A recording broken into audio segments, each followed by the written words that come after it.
Welcome, Dr. James Beckett, Sports Card Insights here with Rich Klein. We've never done this exactly, but I'm calling this Hobby Significance Tournament. We're going to look at groups of, in first case, it's groups of players. In the second case, it's groups of companies. And we're going to say which one is more hobby significant, and we'll expound on that. So thanks sponsors, Beckett Media, Beckett Grading, Beckett Authentication, ComC.com, Burbank Sports Cards, Heritage Auctions, Mike Stadium Sport Cards, Huggins and Scott Auctions, Topps Panini, and Upper Deck. What a great idea. And I was excited by the second of your two topics you mentioned. Okay. There are 28 players who were voted on for the Baseball Hall of Fame. 3 were selected. I'm going to do them in order. Start out with taking 3 at a time, and you're going to say which one is either hobby significant already or is going to get an increase in hobby significance. Obviously, the first ones are the 3 guys, Ichiro, CC, Sabathia, and Billy Wagner. Which one is most impacted of those 3 and most hobby significant? We know which one is most hobby significant, but the one that's obviously most hobby significant is Ichiro. When he and Albert Pujols came out in 2000, they didn't have minor league cards. Ichiro had Japanese cards, but he didn't have anything we would consider mainstream here in the country, and Albert Pujols had nothing. In a way, the success of one products later in the year after they made it was, to me, the final impetus of convincing MLB, MLBPA, that instead of having Bowman issue cards, Mariano Rivera in 1990, and he really doesn't become anything until 96, you're giving Topps too much of an advantage. That if a player doesn't get a rookie card until they've actually played in the majors, and hockey did the same thing.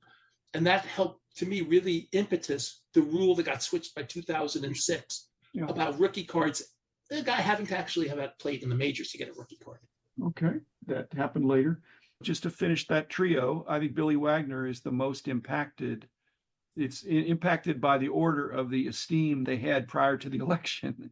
Wagner's rookie cards are at the tail end of the overproduced era, and I was buying them really cheaply. Unfortunately, I'm selling really cheap too. Okay, next 3, a little bit trickier, are Carlos Beltran, Andrew Jones, and Chase Utley. Beltran got 70%, Andrew Jones got 66%, Chase Utley got almost 40%. Which one is or will be more hobby significant in light of this? Andrew Jones was the most hobby significant of the 3. He came up as that 19-year-old wonderkind that hit those 2 homers to start the 96 series and really jump-started a lot of 95 cards about him. He was up in the majors so young. He had 95 Bowman, 95 Bowman's Best.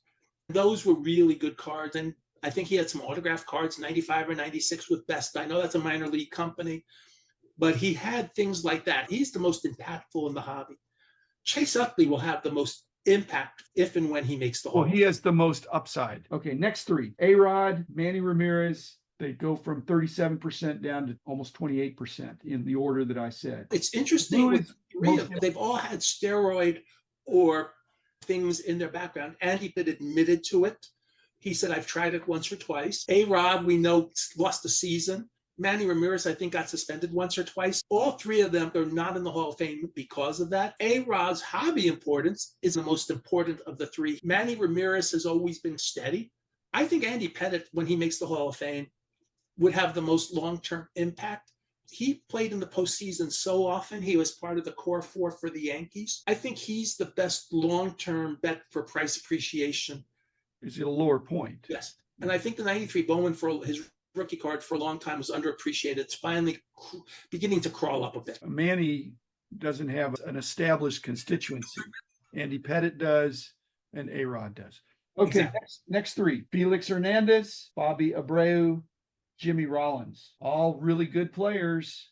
I think King Felix may have had slightly more hobby impact than the other 2. Bobby Abreu has the less, and Jimmy Rollins is in the middle.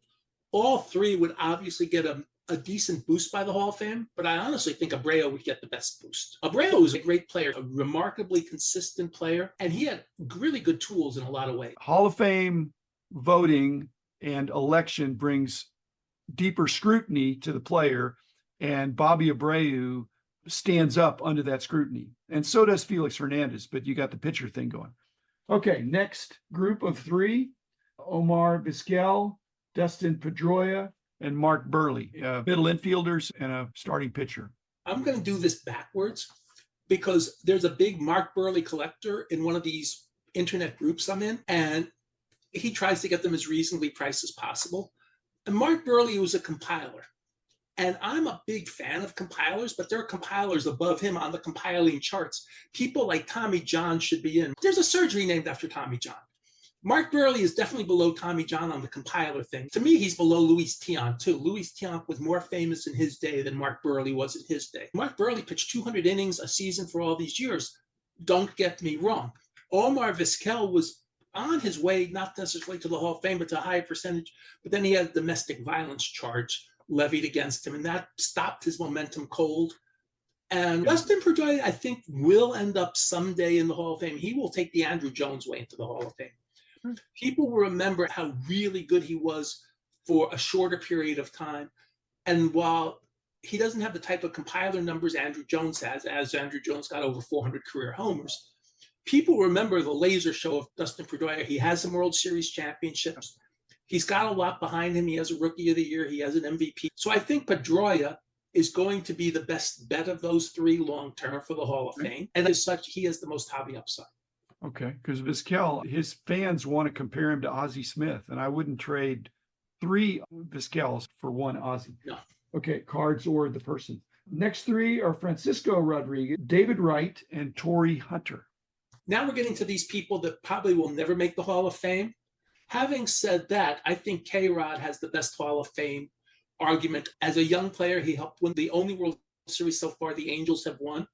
I believe at one point he had the single season record for saves. He's got a decent compiler thing. If Billy Wagner made the Hall of Fame, to me, K-Rod makes the Hall of Fame. Wow. David Wright's career got derailed by injuries. He has the New York background. He was the face of baseball for a short time.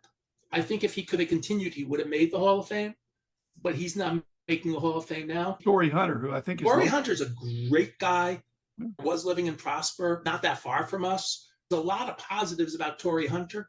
I think Torrey Hunter goes into the Hall of Very Good. He goes into the same place Rocky Colavita goes to. The guy that you remember fond. I have Rocky Colavita way ahead of Torrey Hunter. I have a good opinion of Torrey Hunter, but I have Torrey Hunter ahead of Colavita. Wow. Only because he stole more bases and was probably even a better fielder. Okay. Nobody told Rocky he needed to steal bases. He was hitting 40 homers a year. He had more power. Okay, we got 10 left. We'll take them 5 at a time. So these are the guys that got less than 5%. I think they're going to get bumped. Ian Kinsler, Russell Martin, Brian McCann, a couple of catchers, Troy Tulowitzki, and Curtis Granderson. Any of them going to have any hobby significance? Being Jewish, I can tell you, Ian Kinsler is going to have hobby significance. There was a guy recently that got some publicity for selling the best Jewish collection ever. Ian Kinsler is in that collection. Curtis Granderson, I think, won the Roberto Clemente Award. Curtis Granderson's a really good person. So you have some really positive characteristics with these people, but none of them are going to make the Hall of Fame. Ian Kinsler ended up his career with 1,999 hits. Can't we find him another hit so he can get to 2,000? Of those 5 guys, which one has the best chance of being player collected? I think Kinsler because of the Jewish background. Let's do the last 5, and then we'll keep moving. Adam Jones, Carlos Gonzalez, Hanley Ramirez, Fernando Rodney, and Ben Zobrist. The one in that group that's never, I think, going to be collected is Fernando Rodney. Great reliever, lasted a long time. Right. You're not going to find people collecting him for the most part. There's probably a Fernando Rodney collector out there. We just don't know him. Adam Jones, does he get enough respect? I don't think he gets enough respect. He was a pretty good player. A really good person. I don't think he gets enough respect. So none of those will move the needle? Semi-stars? Adam Jones will end up in the Hall of Very Good. I think Fernando Rodney's not even a semi-star. No, he's a common. Ben Zobrist. Zobrist was on the 2016 Cubs, and that's going to keep him for at least the next generation where people will remember the name. Oh, he was so important to the 2016 Cubs. Okay, you ready for the second tournament of 1992 football card manufacturing licensees? I'm going to do them in alphabetical order. There are 8 of them, and we're going to do them 2 at a time. So the first quarterfinal is Action Packed and AW Sports. AW is a one-year wonder, and they had autographed cards in their packs. So on that level, they actually have more hobby significance than 92 Action Packed. But as a company, Action Packed is more important than AW as a card company. One thing the people doing Action Packed did, and I know you and I sat in on these meetings, is they actually did comprehensive studies about how much money was being spent on the hobby. They were responsive. They came at it a little bit differently. So yeah, I say they win their quarterfinal. Okay, next is Collector's Edge versus ProSet. ProSet wins. Nice football licensees. Collector's Edge was more important in 92 because they numbered every card. But 92, yeah, up to 200,000. But they still numbered every card. ProSet by 92 was beginning their slide down that would finish because they ran out of numbers. They didn't have a numbering that could go that high. It was ProSet. But as a company, ProSet is more important than Collector's Edge because Lud Denny, who's no longer with us, was a monster force. Was a force. And nobody at Collector's Edge was quite the same force. I still follow a couple of them on Facebook, and we don't talk necessarily. No, I agree. And I think Collector's Edge really tried a bunch of things, proliferation of sub-brands and things like that. So they were ahead of their time too. When you add it all up, though, their cards really have not gotten much respect because they've always been perceived as being a little bit lower quality and pretty mass-produced. Actually, the 92 cards are nicer than the ProSets. Yeah. The 92 cards are actually one of their most understandable years, but as a company, it's ProSet. But maybe in 92, it's Collector's Edge, and then you can decide who you want to move up. Okay, so ProSet goes on to the semis. Okay, next is Skybox versus ProLine. I think that has to go to Skybox. They did improve one thing in 92 ProLine, which was one autograph per box.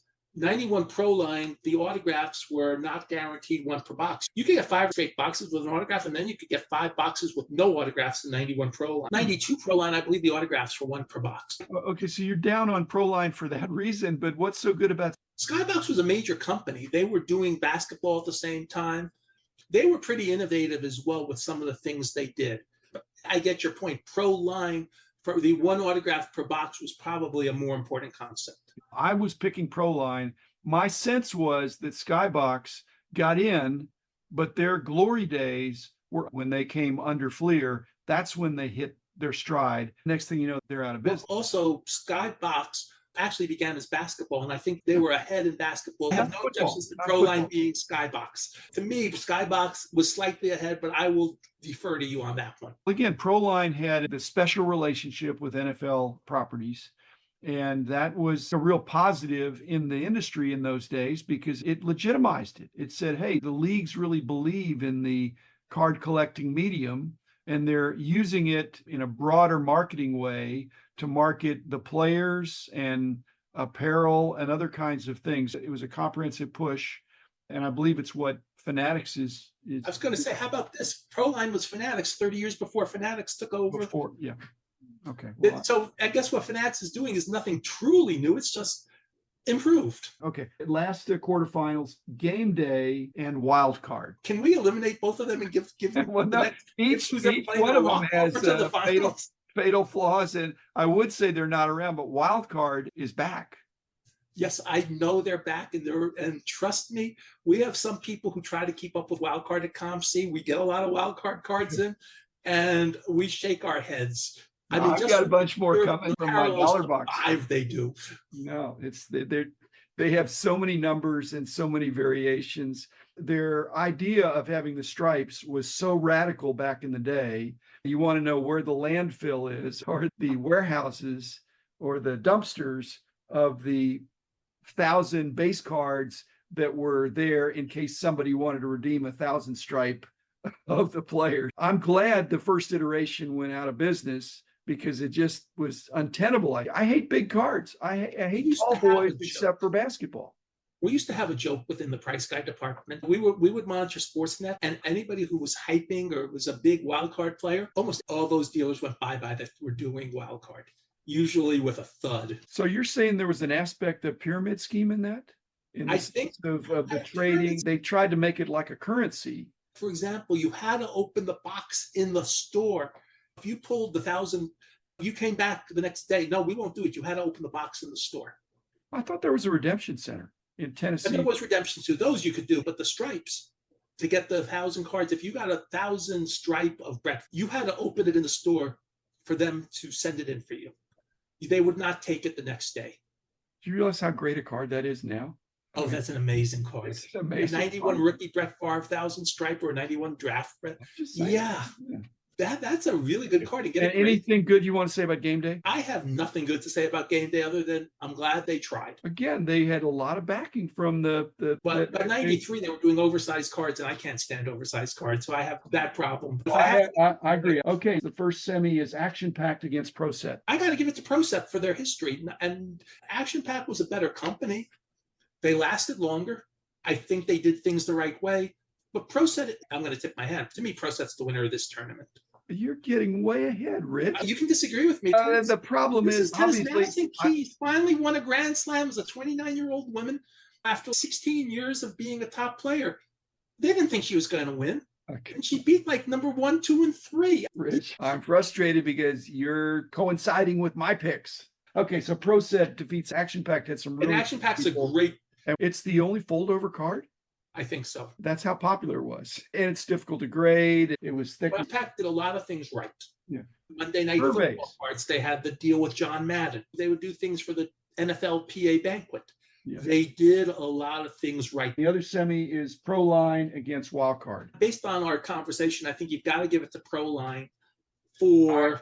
I'm agreeing. Wildcard and Collector's Edge were like Renegade. Now, the passage of time, we can say that the biggest renegade of all was Lud Denny with ProSet, but he had full backing of even the head of NFL properties. They were very tight. So he was an authorized renegade that disrupted the category in a way that probably 10x'd it. Oh, he made a 20x football. Yeah. Football was nothing before ProSet started. When I was setting up at a show, anybody wanted football cards, we just go see Michael Lowe. By the time ProSet finished, we had several people who were happy to do football. I've got Pro Line over Wildcard, but I'm not upset that Wildcard is coming back because they're doing some things with their almost insane amount of parallels and green smoke and purple smoke and stuff, numbered to crazy numbers. They're in the market. They deserve a chance. But the fact that these low serial numbered cards are in the dollar box suggests, again, what we found out is that serial number isn't everything. It's the brand, it's the artistry, and whether something's scarce, it have to be really scarce when nobody's chasing it and not enough people are chasing it. Okay, the finals are ProSet versus Pro Line. You've already said, and I've already said my winner is ProSet. Again, Pro Line's a great finalist, but ProSet is just so important. Was very important. And I basically think there's probably still some garages full of ProSet out there. I see less of it than I did maybe 10, 15 years ago. I used to see a lot more ProSet show up. Around here, yeah, we would. This was not wired. I just took them in order, but I had a suspicion that you and I would not be very far off. We're not. And I appreciated your candor. A lot of the tournaments we could have like this, and some of the discussions I have were from somebody like you or me who was there having a tournament against somebody who wasn't there, who read about it, and then they don't have that same firsthand perspective. So you have firsthand perspective, and I do too. So it was a fair. I was still on the football magazine in '92, so I really have first. Which was a chore with all those. I'm so glad Dan became the PG of that. He liked it more than I did. He didn't bleed football, but he lived it, ate it, slept it. Rich, thanks for the hobby significance tournament of baseball Hall of Famers or wannabes and football defunct companies from '92.